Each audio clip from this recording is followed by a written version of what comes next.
Hello, welcome back again dear students. तो अभी ये अपना नेक्स्ट सेशन है नॉट फॉर प्रॉफिट कंसेंट के ऊपर।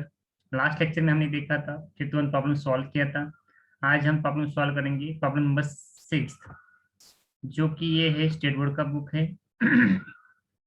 उसमें हम आज जो इम्पोर्टेंट पार्ट सीखने जा रहे हैं, अगर आज आप नहीं सीखोगे तो कभी नहीं सीखोगे, इसीलिए ये जो लेक्चर है बहुत ही इम्पोर्टेंट है।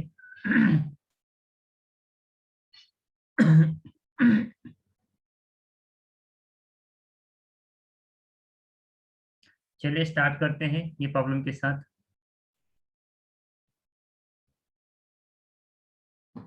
चलिए अभी ये प्रॉब्लम नंबर कौन सा स्टार्ट करेंगे हम यहाँ पे। प्रॉब्लम नंबर 6 स्टार्ट करेंगे यहाँ पे। पहले हम क्या करेंगे, प्रॉब्लम समझ के लेंगे प्रॉब्लम में क्या है और क्या फाइंड आउट करना है और क्या क्या नहीं दिया है और क्या क्या दिया है। The following are the details of subscription as per the receipt and payment account. ये जो डिटेल्स दिया हुआ है ना, रिसिप्ट एंड पेमेंट अकाउंट के बेसिस के ऊपर दिया हुआ है। किसके दिए है? सब्सक्रिप्शन के दिए हुए हैं। Subscription received during the year 1819। During the year मतलब समझ लेने का कि भाई वो अपना करंट ईयर है वहां पे। तो अपना जो पीरियड है ना 2018-19 है, उसमें हमें सब्सक्रिप्शन कितना मिला यहाँ पे? ₹50,000 मिला हुआ है।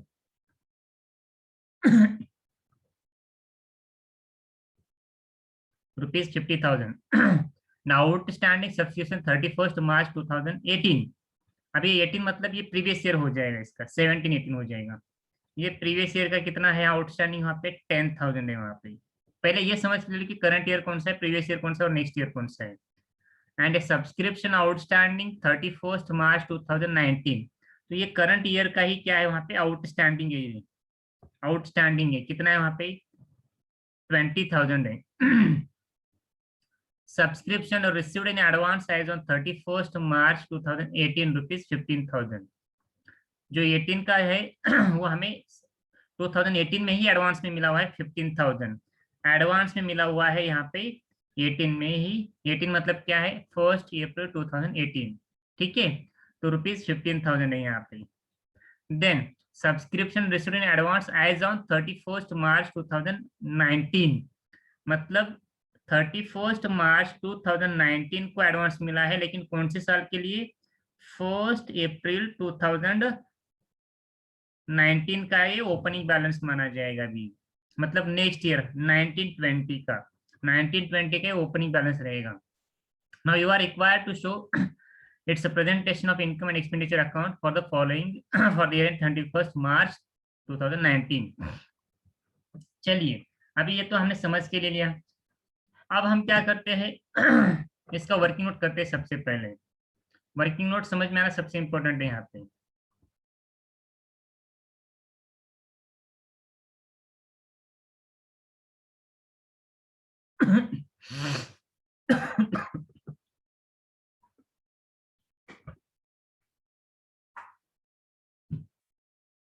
चलिए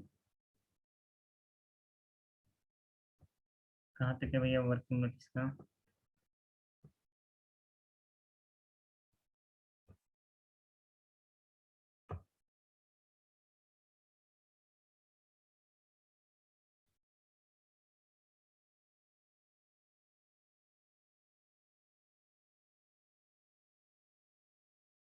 सबसे पहले भी हम लोग क्या करेंगे यहाँ पे, अभी वर्किंग नोट निकालेंगे हम यहाँ पे। बराबर है। तो ये जो ऊपर का जो है आपका, ये कौन सा है? आपका इनकम एंड एक्सपेंडिचर अकाउंट है और ये बैलेंस शीट है। इसका मतलब क्या है, आपको इनकम एंड एक्सपेंडिचर अकाउंट में कौन सा अमाउंट लिखना है और बैलेंस शीट में कौन से इफेक्ट जाएंगे ये पता करना है। बट उसके पहले ना हमें ये वर्किंग नोट निकालना पड़ेगा, सबसे इंपॉर्टेंट। पहले बात क्लियर कर दो कि अपना करंट ईयर कौन सा है? 2018-19 है। तो 2018-19 का जो सब्सक्रिप्शन दिया था यहाँ पे कितना है? 50,000 है यहाँ पे, ऊपर दिया हुआ है यहाँ पे। राइट, मैं फिर से आपको शो करता हूँ यहाँ पे। ये देखो, subscription received during the year 18-19 rupees 50,000 बोला है। तो ये 50,000 हमने यहाँ पे लिखा। राइट, ये लिखा हमने 50,000 वर्किंग नोट में। अभी मैंने पहले बोला था करंट ईयर का जो आउटस्टैंडिंग रहेगा वो हमें एड बैक करना है। जो करंट ईयर की आउटस्टैंडिंग थी 2019 18-19 के जो आउटस्टैंडिंग थी, यहाँ पे देखो सब्सक्रिप्शन आउटस्टैंडिंग ऑन 31 मार्च 2019 ₹20,000। तो ये करंट ईयर की आउटस्टैंडिंग है यहाँ पे। तो करंट ईयर की जब आउटस्टैंडिंग रहेंगे हमें उसको एडिट बैक करना है। मतलब करंट ईयर की आउटस्टैंडिंग मतलब क्या है कि भैया हमें मेंबर से पैसे आने हैं अभी भी चालू ईयर की, बट वो आए नहीं है अभी तक, बराबर है। तो उसको हमें क्या करना है, एडेड बैक करना है वहां पे। नो नेक्स्ट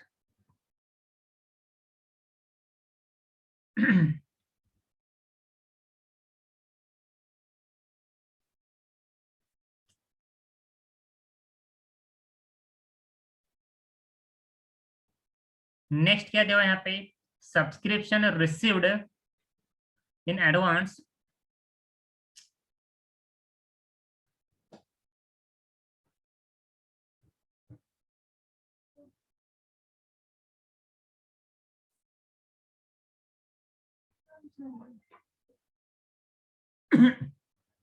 वही सारे भाई सबको, हाँ वही सारे सबको, हाँ सर। हाँ सर। ठीक है। तो अभी देख लो यहाँ पे subscription received in advance as on 31 March 2018 ₹15,000 दिया हुआ है यहाँ पे, राइट। अभी यहाँ पे आ जाओ, यहाँ पे आ जाओ यहाँ पे देखो less outstanding for the year ended 31 March 2018। Last year की जो आउटस्टैंडिंग थे हमारे 2018 की, याद ईयर याद रखना है बेटा आप लोगों को, जो कुछ भी कंसिडर करना है ना आपको वो याद रखना है। पहली बात तो एक चीज याद रखो, सिंपल से सिंपल बात बताता हूँ मैं यहाँ पे आपको, एक याद रखो यहाँ पे करंट ईयर की आउटस्टैंडिंग और नेक्स्ट ईयर की एडवांसेस माइनस करने होते हैं। I repeat it again, current year outstanding and next year advances will be deducted from the subscription, right? इतना क्लियर हो गया। then then next year then next adjustment क्या कहती है वो देख लेते हैं। नेक्स्ट एडजस्टमेंट क्या कहती है भैया यहाँ पे, ये क्या है, सब्सक्रिप्शन आउटस्टैंडिंग 31 मार्च 2018। तो ये लास्ट ईयर की क्या थे, आउटस्टैंडिंग थे, वो भी हमें क्या करना है, माइनस करना है, राइट। एंड देन आगे कौन सा है आउटस्टैंडिंग है वहां पे, हाँ subscription received in advance as on 31 March 2018 15,000, बराबर है। तो ये 15,000 क्या है, 18 के पेमेंट थे, 18 के पेमेंट थे, मतलब 31 मार्च 18 को मिले हैं, इसका मतलब वो इस साल ओपनिंग में मिले हुए हैं। इस साल मतलब ओपनिंग मतलब क्या है, 1 अप्रैल 2018 टू 31 मार्च 2019, ये अपना ईयर है। तो 31 मार्च 2018 मतलब क्या हो जाएगा, इसका ओपनिंग बैलेंस हो जाएगा। तो ये एडवांसेस मिले हैं 15,000 रुपीज। तो ये सब कैलकुलेट करने के बाद आपके कितने रुपए आ जाएंगे यहाँ पे, सब्सक्रिप्शन फाइनेंस 65,000। तो ये 65,000 हम इनकम एंड एक्सपेंडिचर अकाउंट में इनकम साइड में लिखेंगे। अब जो एडजस्टमेंट होते हैं ना उसके इफेक्ट दिखाने हैं। जैसे कि आपको पता है जो करंट ईयर के जो आउटस्टैंडिंग रहते हैं सब्सक्रिप्शन, अभी सब्सक्रिप्शन अपना इनकम होता है पहली बात तो, बराबर है। जैसे कि अपने आउटस्टैंडिंग एक्सपेंसेस होते हैं तो हम लायबिलिटी साइड में शो करते हैं, बट आउटस्टैंडिंग इनकम होता है तब हम उसको एसेट साइड में लिखते हैं। तो हमें सब्सक्रिप्शन इस साल मिलने थे 20,000 बट मिले नहीं है, अभी तक आना बाकी है सब्सक्रिप्शन। किनके पास से, मेंबर के पास से 20,000 till date receivable. So what is it mean that, that subscription amount is receivable in the next year. So इसका मतलब क्या है, from the point of organisation that will be consider as a as an assets. So second effect goes 20,000 rupees to the balance sheet asset side. Current year के outstanding आपको added back करना है और second effect उसका balance sheet के asset side में show करना है, ठीक है। अब देखो ये हो गया, हमने लास्ट प्रॉब्लम में देखा था अगर हमने नेक्स्ट ईयर की सब्सक्रिप्शन मेंबर के पास से इसी साल लिए हैं हमने एडवांस में ही, तो भैया वो हमारे लिए लायबिलिटी बन जाती है। राइट। अगर हमने लोगों से पैसे उधार लिए हैं नेक्स्ट ईयर में, नेक्स्ट ईयर अभी कौन सा है, ये जो है ना फर्म यहाँ पे अपना ईयर हो रहा है यहाँ पे 18-19 में क्लोज हो रहा है, तो ये भाई साहब ने है ना 2019-20 के पैसे इसी साल में लिए हुए हैं मेंबर के पास से। तो भैया वो अभी वो फिलहाल के लिए उनके पॉइंट ऑफ व्यू से ये जो फर्म है ना, ये फर्म के पॉइंट ऑफ व्यू से तो लायबिलिटी बन जाएगी, क्योंकि आपने अगर एडवांस में लिया इसका मतलब आपको पे तो करना ही है फ्यूचर में। वो अगर आप सेटलमेंट करते हो तो डिफरेंट बात है, अगर कल जाके मेंबर्स कहेंगे कि हमें हमारा पैसा वापस दे दो तो हमारी लायबिलिटी बन जाती है। तो ये जो आपके 20,000 जो है sorry, wait wait wait wait, हाँ, ये जो आपके 10,000 जो है कौन से वाले, रिसीव्ड इन एडवांस 31 मार्च 2019 को जो आपको पैसे मिले हैं 2019-20 के, वो हमारे पॉइंट ऑफ व्यू से, हमारे मतलब फर्म के पॉइंट ऑफ व्यू से वो लायबिलिटी माना जाएगा। तो ये जो सेकंड इफेक्ट माना जाएगा उसका कहाँ पे जाएगा, ये जो आपके जो नेक्स्ट ईयर की जो 10,000 है ना भैया, ये देखो यहाँ पे advance during the year subscription received in advance, ये 10,000 यहाँ पे जाएगा। यहाँ पे 10,000 के दो अमाउंट दिए, देखो कंफ्यूजन नहीं होना है यहाँ पे, नेक्स्ट ईयर के जो हमने लिए हैं इसी साल वही वहां पे लाइबिलिटी में आएंगे, ये वाले 10,000 नहीं आएंगे, लिखते समय आप जंबल मत होना वहां पे। और करंट ईयर की जो आउटस्टैंडिंग रहेगी वो आपकी यहाँ पे जाएगी as usual. Is it clear up to this, कुछ डाउट नहीं है? आप देखते हैं अब ये सब्सक्रिप्शन क्या है भैया, अब ये जो हमने खेल खेला यहाँ पे सब उसको लेजर में बनाना है वहां पे, ठीक है। अब यहाँ पे देख लो कैसे बनाएंगे सब्सक्रिप्शन, आउटस्टैंडिंग सब्सक्रिप्शन, ये तो लेजर बन जाएगा। यहाँ पे कितने आउटस्टैंडिंग, यहाँ पे 10,000 है आउटस्टैंडिंग, मतलब नेक्स्ट ईयर के 10,000 बराबर है। उसके बाद advance subscription brought down, next next year के एडवांस जो है, मतलब जो 2018 के जो हमें ओपनिंग में मिले हैं वो जो 15,000 है हमारे यहाँ पे ब्रॉट डाउन करके जाएंगे वहां पे, राइट। देन ये जो अपना है इनकम, यहाँ पे क्या है बैलेंसिंग फिगर, ये कहाँ पे ट्रांसफर हो जाएंगे, इनकम एंड एक्सपेंडिचर अकाउंट को ट्रांसफर हो जाएंगी, राइट। एंड देन ये जो 50,000 है हमें सब्सक्रिप्शन मिली है, फर्म को मिले हैं, तो उसका एंट्री होता है bank account debit to subscription account, तो ये सब्सक्रिप्शन अकाउंट के क्रेडिट साइड में चला जाएगा, बाय बैंक करके जाएगा, राइट।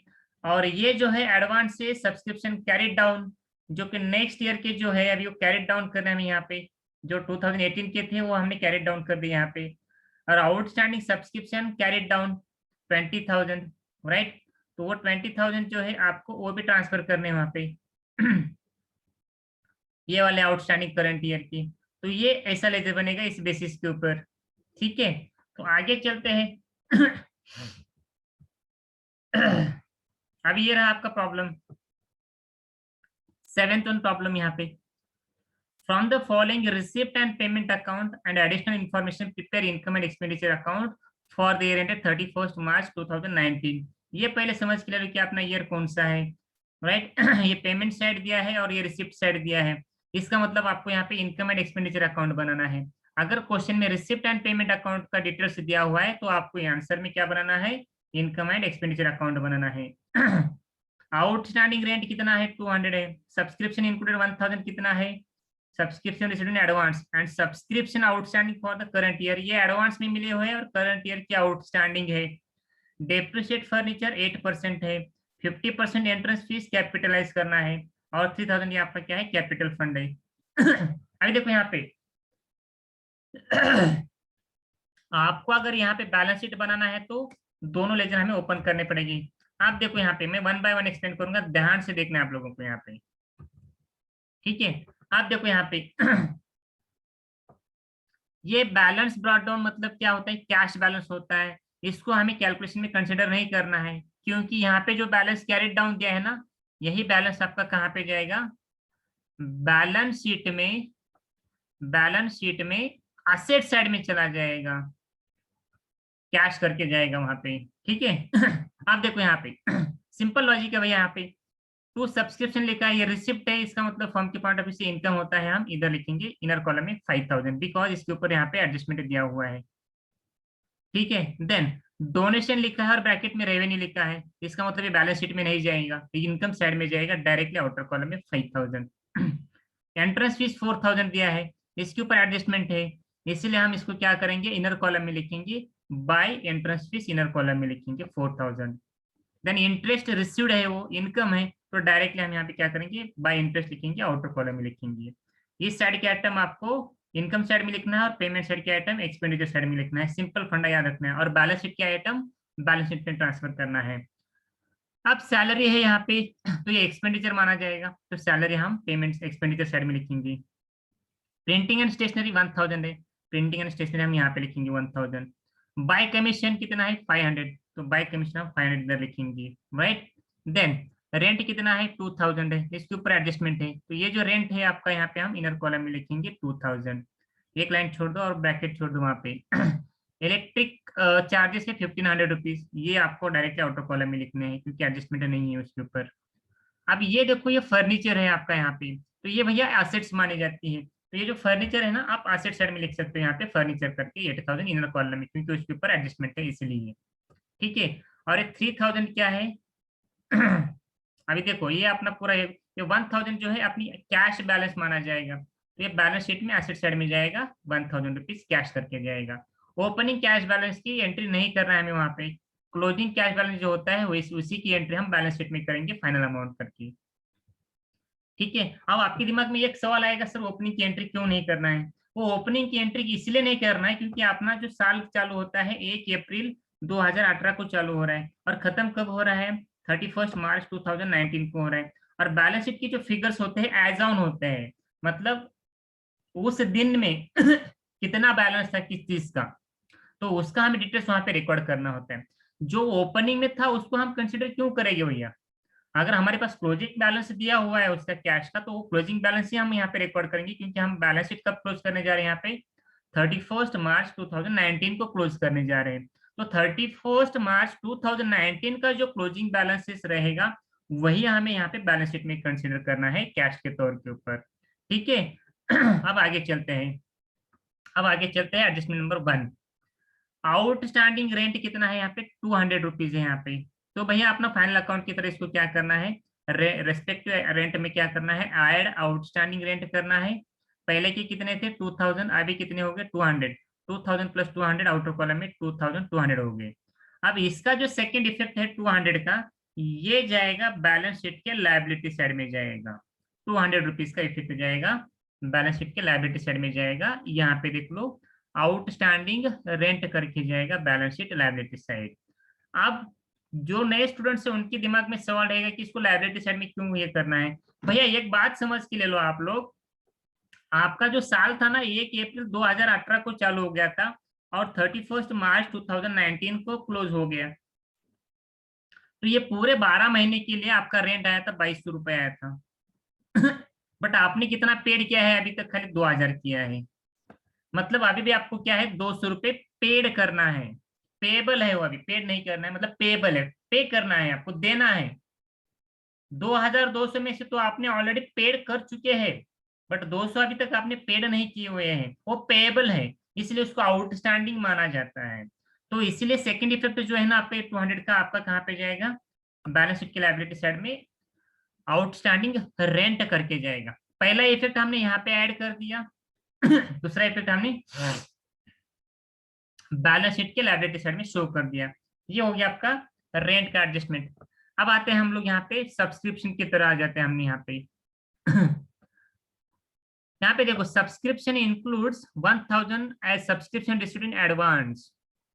अब ये क्या है, सब्सक्रिप्शन उन्होंने क्या किया है एडवांस में लिया हुआ है, जो आपने एडवांस में लिए हैं नेक्स्ट ईयर की, भैया एक सिंपल लॉजिक है यार, नेक्स्ट ईयर की जो एडवांस आपने इस साल लिए तो उसको माइनस करेंगे ना, क्योंकि हम करंट ईयर का कैलकुलेशन करने जा रहे हैं यहाँ पे, राइट। तो ये 1000 हम यहाँ पे माइनस करेंगे, बराबर है, और ये हमने एडवांस में लिया है इसलिए हमें वो पे करना पड़ेगा फ्यूचर में जाके, तो वो लायबिलिटी माना जाएगा। तो सेकंड इफेक्ट इसका यहाँ पे लायबिलिटी साइड में आएगा, एडवांस सब्सक्रिप्शन ऐसा करके आएगा, या तो फिर सब्सक्रिप्शन रिसीव्ड इन एडवांस। ठीक है, तो ये चीज याद रखना है आपको यहाँ पे, अगर आपने एडवांस में लिया है वो माइनस करेंगे। ठीक है। नेक्स्ट एडजस्टमेंट क्या है यहाँ पे, subscription outstanding for the current year. भैया ये आपके इस साल के आउटस्टैंडिंग है, आने हैं, अभी तक आए नहीं यार, ये 500 रुपये अभी भी आने हैं मेंबर से। तो अभी ये 500 रुपये क्या हो जाएगा आपका आउटस्टैंडिंग सब्सक्रिप्शन रहेगा।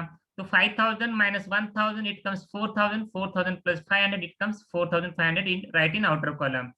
अब ये जो 500 है ना हमारे लिए एसेट्स माने जाएंगे, क्योंकि अभी भी 500 रुपये आने बाकी है मेंबर से हमें यहाँ पे सब्सक्रिप्शन के तौर के ऊपर, अभी तक आए नहीं है। ठीक है, तो इसका सेकंड इफेक्ट जो जाएगा ना बैलेंस शीट के एसेट साइड में जाएगा, बैलेंस शीट के एसेट साइड में जाएगा। ये देखिए बैलेंस शीट के एसेट साइड में हमने लिखा है यहाँ पे by subscription, sorry subscription outstanding received, sorry current year subscription outstanding, ऐसा लिख सकते हो आप लोग। ठीक है, देन डेप्रिसिएशन फर्नीचर 8%। अब भाई जिसका फाइनल अकाउंट हो गया उसको बताने की जरूरत नहीं है। ये फर्नीचर आपकी 8000 है, तो 8000 इंटू 8%, तो आ जाएगा 8 से कितना होता है भाई 640 होता है। तो ये 640 जो है आपको 8000 में से माइनस करने हैं और आउटर कॉलम में लिखने हैं 7360। अब ये 640 जो है ना अपने लिए लॉसेस हो जाते हैं, तो इसका सेकेंड इफेक्ट आ जाएगा एक्सपेंडिचर के साइड में जाएगा, इनकम एंड एक्सपेंडिचर अकाउंट के एक्सपेंडिचर साइड में जाएगा, to depreciate on furniture amounted to ₹640 आएगा। Most of the students they are doing mistake, they are writing down the figure of 7360 on the expenditure side, that is the wrong thing। वो नहीं लिखना है हमें वहां पे, जो हमने डेप्रिसिएट कैलकुलेट किया है वही अमाउंट हमें वहां पे लिखना है। ठीक है, आगे चलते हैं कौन सा एडजस्टमेंट है यहाँ पे। नेक्स्ट एडजस्टमेंट क्या है यहाँ पे, 50% entrance fees are to be capitalised बोला है। आपकी एंट्रेंस फीस कितनी यहाँ पे इनर कॉलम में लिखी हुई 4000 है, तो 4000 माइनस 50% कैपिटलाइज 2000, आउटर कॉलम में 2000 आएंगे। तो अब ये जो 2000 उसने कहा है ना कैपिटल अकाउंट को ट्रांसफर करने के लिए कहा है, तो ये जो 2000 है आपके यहाँ पे जो माइनस किया है, यहाँ पे क्या लिखा है 50% कैपिटलाइज, तो कैपिटलाइज मतलब ये हम कैपिटल में ऐड करेंगे यहाँ पे 2000 करके, एड 50% एंट्रेंस फीस 2000। पहले के आपके कितना था कैपिटल 3000 था, अभी उसने हमने 2000 मिला दिए हैं यहाँ पे। ठीक है, तो आगे चलते हैं फिर से। नेक्स्ट एडजस्टमेंट क्या कहती है, कैपिटल फंड वाज ₹3000, तो हमने यहाँ पे लिखा कैपिटल 3000 लिखा। ठीक है, अब क्या करेंगे हम, सरप्लस हुआ है डेफिसिट हुआ है वो देख लेते हैं। अब यहाँ पे देखो इनकम साइड आपका ग्रेटर है यहाँ पे किससे, डेबिट साइड से, एक्सपेंडिचर साइड से। तो 4500 plus 5000 plus 2000 plus 1000, 5 plus 2 plus 1 3, 3 plus 5 8, 8 plus 4 12, 12500 income side का टोटल हो गया। तो ये हमने यहाँ पे 12500 लिखा, इसमें से हमने ये 4000 1500 ये सब हमने चीजें माइनस कर दी, तो आपका यहाँ पे सरप्लस कितना आ गया 2660 आ गया। तो हम यहाँ पे लिखेंगे एक्सिस ऑफ इनकम और एक्सपेंडिचर 2660 लिखेंगे। अब ये जो आपका 2660 है ये क्या है भैया अपना यहाँ पे कैपिटल रेज हो जाएगा, वहां पे इंक्रीज हो जाएगा। तो ये 2660 है ना, ये आपको कैपिटल फंड में ऐड करना है। आप क्या करना है 3000 2000 प्लस 2660, तो टोटल लिखोगे आप यहाँ पे 7660। अब यहाँ पे कभी कभी डेफिसिट भी हो सकता है, मान लो आपका यहाँ पे आ गया बाय डेफिसिट आ गया 26660 आ गया, तो ये आपको क्या करना है यहाँ पे माइनस करना है। यहाँ पे सरप्लस होता है तो ऐड करना है और डेफिसिट होता है तो माइनस करना है। तो हम आ जाते हैं बैलेंस शीट में, आ जाते हैं बैलेंस शीट में हमने सब ट्रांसफर कर दिया है प्रॉपरली। तो अभी हम बैलेंस शीट के एसेट साइड के टोटल करेंगे 7 प्लस 8, 8860 आ गया इसका टोटल, 7 8 और ये 2 कितना होता है 8, 8860, both side total is equal. तो ये रहा आपका income and expenditure account calculation करने का फॉर्मूला रहा, और ये सिंपल सा सिंपल प्रॉब्लम रहा विद एडजस्टमेंट के साथ। आई होप आपको ये पूरा प्रॉब्लम समझ में आया होगा, अगर कुछ दिक्कत होता है तो आप कमेंट करना मत भूलिएगा। थैंक यू दोस्तों।